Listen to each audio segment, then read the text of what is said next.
Hey everyone, how you guys doing? Grugs here at Legion Tactical Cutlery. Welcome back to another Legion premiere. And today I got the War Dog next to me. He's sleeping, so I'll leave him alone because, I don't want to get him all in a fuss. But yeah, man, check it out. Look at what I got. White River Ursus 45, S35VN steel, and a natural burlap micarta. Pretty nice, and I wanted to do a review, initial impressions review on this knife.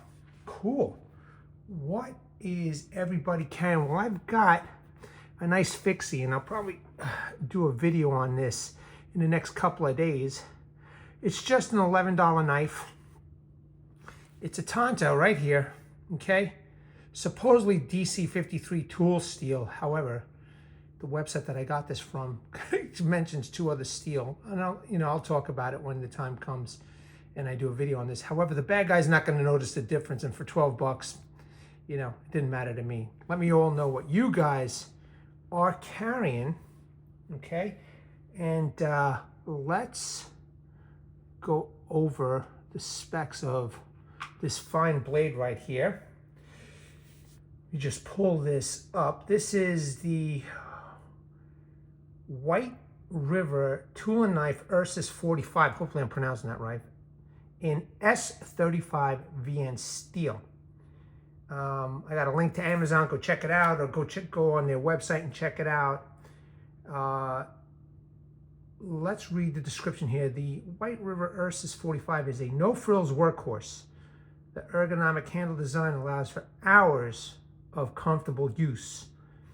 This is the go-to knife in the wild for food prep, processing firewood, carving tools, and building shelter. Includes a Kydex sheath.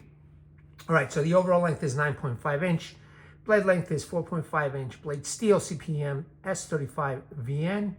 Rockwell 58 to 60 HRC. Blade thickness is 0.158 inch. Handle length is 5 inch. Handle material is a natural burlap micarta. Knife weight 8.3 ounces, and it features a full tang lanyard hole, Kydex sheath, Dangler, and a matching handled ferro rod, which is pretty nice. And just let me say that this is covered by the White River Knives lifetime guarantee. If you are not 100% satisfied with this knife, send it back for free repair or replacement, no questions asked. There you have it, troops.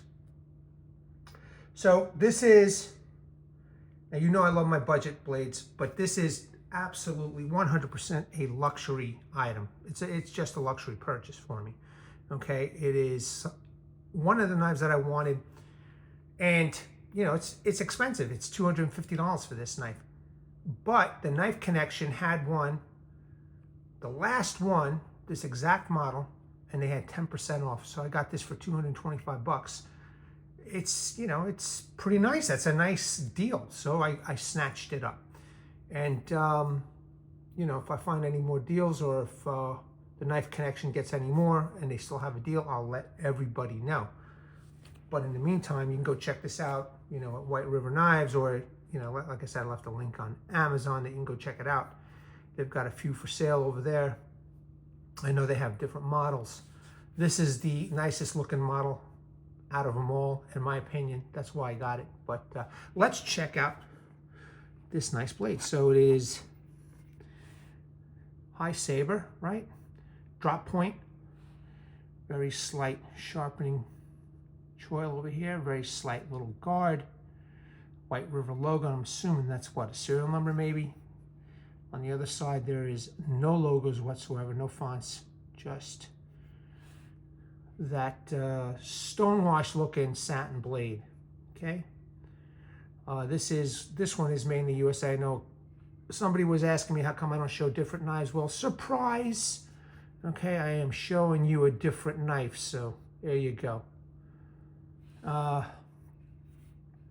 Handles are nice. I probably should have oiled this, but it looks pretty nice anyway. It looks like a rough look to it. Removable scales, it seems. bit of a protruding tang, lanyard hole, full tang goodness right here.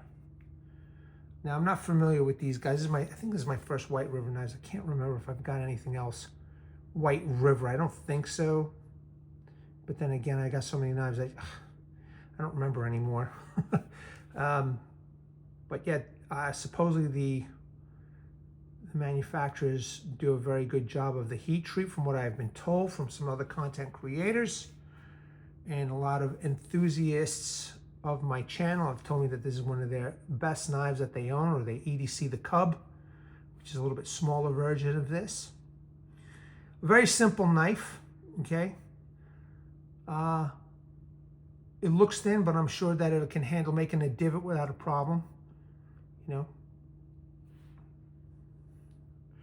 The spine is burred. I could feel a burr over here, so it should be good for scraping a ferro rod or scraping wood. It's a very simple knife. Look, it's a no frills knife. But you know what? Keeping it simple does the job. Now, holding it, no matter what direction I'm holding it, feels fantastic in the hand, okay? This might be small for some hands. I guess it depends on how you're holding it, but I mean, as you could see, you could fit up to 6 fingers here, man. So that's good. No scalloping here. However, you could use this. It says you could use it for food prep. I mean, give me a knife, I'll make that knife work. You know, I can process animals for sure with this knife. It's a good looking knife, you know. It really, really is. Sharp out of the box. We're gonna test it out. Yeah, definitely nicely burred. I say it's up there with Fiddleback Forge that I own and LT Wright knives, you know. A very nice knife, but you know, you're paying premium for this. And I guess one of the important things about this manufacturer is, like with LT Wright and Fiddleback Forge, if anything happens, they replace it. Although I have the Mid-Tech Duke, I wonder if they would replace that, because I don't think they're making those anymore.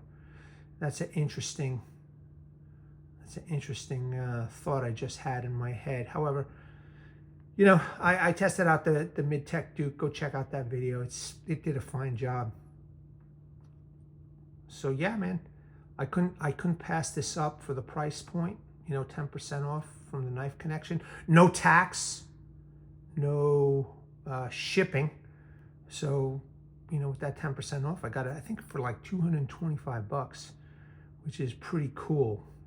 All right, let's take a look at the sheath. The sheath is very nice. Now, I know that some people warn me how tight the sheath is. However, this one, maybe they, you know, I got it so late in the game that they fixed the issues, but a beautiful Kydex sheath with a matching ferro rod, right? You can see the burlap right there with the matching ferro rod. It's got a ferro rod hole that's removable. It's got the slots. It's got the riveted holes. You know, I guess if you configure this a little bit different way, get a pouch over here if you wanted to. You know, maybe put this on the opposite side or move it, the ferro rod holder. But a very nice package, okay? This seems to be ambidextrous, right? So you can keep it on left or right side. And this is a plastic or rubber of some sort, plastic rubber of some sort, not leather. It's fine by me. I kind of like this. I think this is a nice little setup. And, you know, I'm already thinking if there's other knives that I could pop this off and, you know, similar size and just switch off between them. Looks like this unsnaps to go around your belt. It's a nice little setup right here. Let's pop this knife in.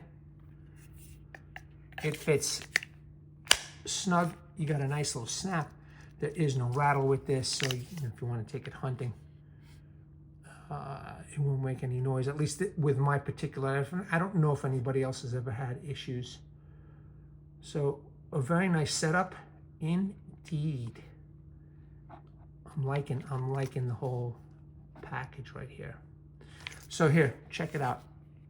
Okay, you got a little thumb area it's not a ramp, but it's a thumb area, and it just comes out nice and easy.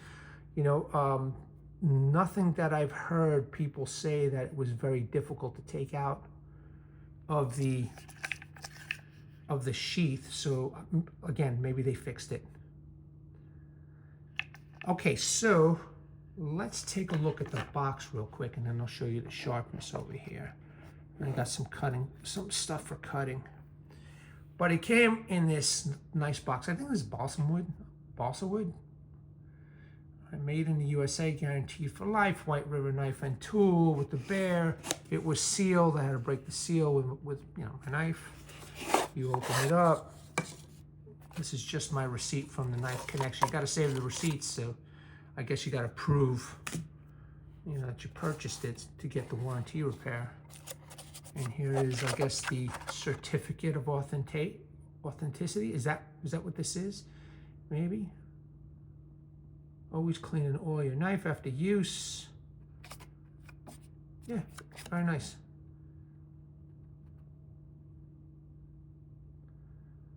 Very good, very good. And it came with, I don't know, this little wax paper over here. I don't know why that was there for. It was wedged in between these two styrofoam sponges. It's a nice, like I said, it's a nice little box. So for the collector, whoops, for the collector, you've got something pretty awesome, you know, to store your knife in. Or for the user, after you clean it off, oil it, etc., you've got something really nice to put in the box. Now, just put the sheath back up here. There we go. There we go. Let's test out.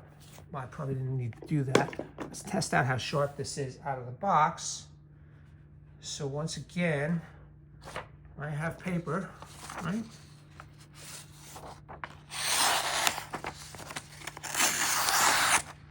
So that's how sharp this comes. You can see I just made this nice little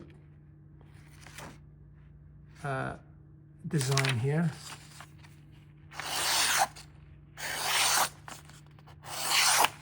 Okay, cool. So that's the paper test for everybody. Now let's make a little curls with this, right?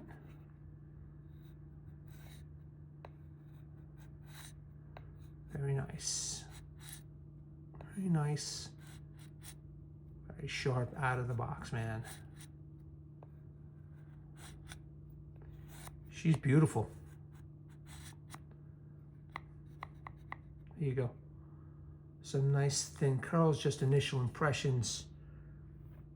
Kicking ass and taking names, man. Nice. Very nice. I think, I don't know if this is 100% handmade. I didn't go to the website or anything like that, but I think this is CNC machine, and then they finish it off by hand, I think, but I'm not 100% sure, so maybe somebody will let me know. I'm glad it's part of my collection. You know what I mean? So I think it'll hold up just fine, just as well as my LT Wrights or my Fiddleback Forge knives. Fantastic, troops. I hope you enjoyed this. And again, I purchased this on my own, so I will, you know, when I ever get around to testing it, you know, you guys will know on this channel when I do. All right, troops, so just want to say thank you very much for watching. Really appreciate it. I hope you enjoyed just this little introduction, you know, my take on this Ursus 45. I know that there's plenty of reviews. I think this, you know, when this first came out 9 or 10 months ago, you know, it was a major rave. Again, I'm glad that I own one now, you know. Thanks again for watching. Really appreciate it. Let me bring awareness, everybody. Hashtag 22 a day, hashtag 22 a day no more. There are veterans and active military. Once they get out of the service, they do face a lot of challenges. And unfortunately, one of these challenges is suicide. So when we're done here, please go take a look in the comment section, the description section, all right? Call those phone numbers, surf those websites, seek the help you all have earned and deserve troops, legionnaires, new recruits. As always, thank you very much. At the ready, troops. Hold the line. Take care.